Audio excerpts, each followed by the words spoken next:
삶의 마지막, 그러니까 끝이 뭘까요? 그냥 스르륵 사라지는 걸까요? 아니면 누군가에게 데려가지는 걸까요?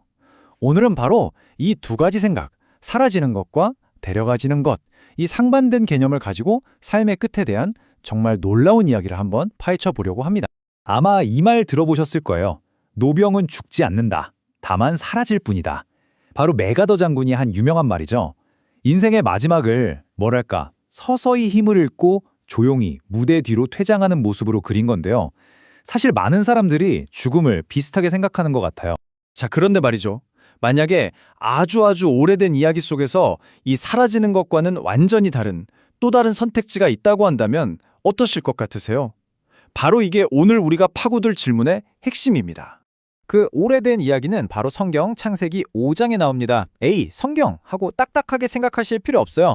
이건 그냥 역사 기록이 아니라 삶과 죽음에 대한 엄청난 비밀을 품고 있는 뭐랄까 하나의 암호문 같은 거죠. 자, 지금부터 그 비밀을 같이 한번 풀어보시죠.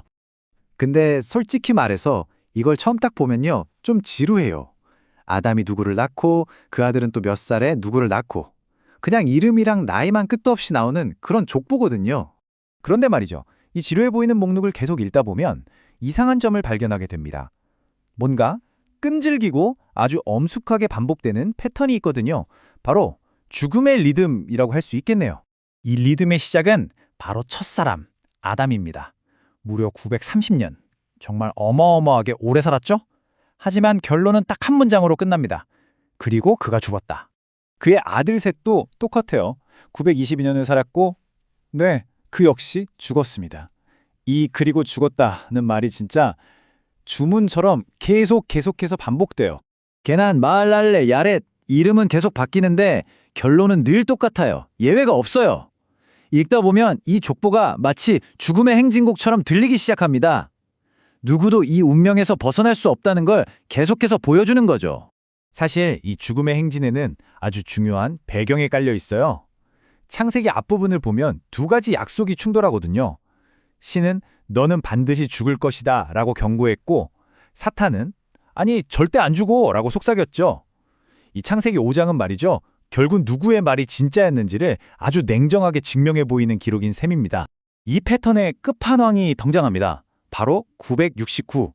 성경에서 가장 오래 산 사람 무드셀라의 나이입니다. 와, 거의 1000년을 살았어요. 이 정도면 혹시 죽음의 법칙을 깰 수 있지 않았을까요? 결론은 아니요, 똑같았습니다. 1000년 가까이 살아도 마지막은 바꿀 수 없었어요. 그리고 그가 죽었다. 이게 바로 이 족보가 우리한테 던지는 첫 번째 아주 강력한 현실입니다. 그런데 말이죠, 이 끝없는 죽음의 행진, 이 절망적인 반복 속에서 갑자기 음악이 딱 멈추는 것 같은 순간이 와요. 절대로 깨질 것 같지 않던 이 패턴을 그냥 박살내버리는 한 사람이 등장하거든요. 자, 아담의 계보를 다시 한번 보시죠. 아담 죽었죠. 셋 죽었습니다. 에노스 죽었고요. 저 뒤에 무드셀라도 결국 죽었죠. 그런데 저기 중간에 있는 이름 에녹을 한번 보세요. 물음표가 딱 찍혀 있잖아요. 과연 이 사람한테는 무슨 일이 있었던 걸까요? 바로 이겁니다. 이게 진짜 충격적인 반전이에요. 에녹의 기록을 보면요, 그 지긋지긋한 그리고 죽었다라는 말이 없어요. 대신 뭐라고 써있냐면 그가 세상에 있지 아니하였더라. 왜? 하나님이 그를 데려가셨기 때문이다. 네, 맞아요. 그는 죽지 않았습니다. 아니, 잠깐만요. 그럼 도대체 왜 에녹만? 그에게 무슨 특별한 게 있었길래 이 죽음의 행진에서 유일하게 빠져나올 수 있었던 걸까요? 이제 그 비밀을 한번 파헤쳐 보죠. 성경은 아주 간단하게 설명해요. 에녹이 하나님과 동행했다. 여기서 동행했다는 게 그냥 착하게 살았다 뭐 이런 뜻이 아니에요. 이건 뭐랄까 마치 에덴 동산에서 아담이 그랬던 것처럼 하나님과 정말 친구처럼 아주 가깝게 지내면서 모든 순간을 함께했다는 그런 깊은 의미입니다. 원래 쓰인 히브리어를 보면 이게 더 확실해져요. 데려가셨다는 단어가 라카후인데 이건 그냥 수동적으로 데려가졌다는 게 아니에요. 하나님이 아주 적극적으로 주도권을 갖고 그를 탁 하고 취하셨다. 자신에게로 옮기셨다는 아주 강한 뜻을 가지고 있어요. 그러니까 죽음이 에녹을 덮친 게 아니라 하나님이 먼저 그를 낚아채 가신 거죠. 나중에 쓰인 신약 성경에 가면 여기에 대한 설명이 하나 더 붙습니다. 에녹이 왜 그렇게 특별한 마지막을 맞이했냐? 그가 믿음으로 하나님을 기쁘시게 하는 사람이라는 인정을 받았기 때문이라는 거죠. 결국 그의 평소 삶의 방식이 그의 마지막을 완전히 다르게 만들었다는 이야기입니다. 자, 이제 이 이야기의 마지막 퍼즐 조각을 맞춰볼 시간입니다.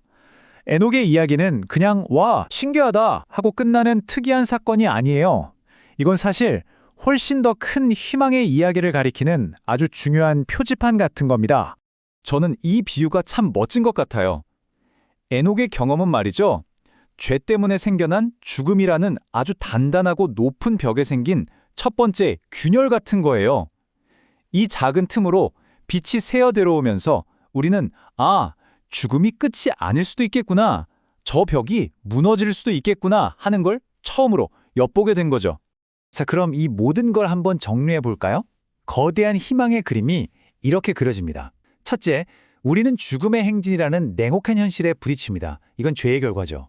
둘째, 에녹이 하나님께 데려가지는 사건을 통해 죽음이라는 벽에 균열이 생깁니다. 죽음이 무적이 아니라는 신호탄인 셈이죠. 그리고 마지막 셋째, 예수의 부활을 통해 마침내 그 죽음의 벽이 완전히 무너지고 모두를 위한 승리가 완성된다는 것. 이게 바로 이 거대한 이야기의 흐름입니다. 결국 우리 모두는 언젠가 그리고 죽었다라는 문장과 마주하게 될 겁니다. 이건 누구도 피할 수 없는 현실이에요. 그렇죠? 그래서 이 수천 년 전의 족보가 오늘 우리에게 던지는 질문이 더 무겁게 다가오는 것 같습니다. 어차피 그 끝을 향해 가고 있는 오늘 하루, 나는 그리고 여러분은 어떻게 걷고 있나요? 그리고 이 이야기가 보여준 그 하나님과 동행하는 삶이라는 건 과연 우리에게 어떤 의미일까요?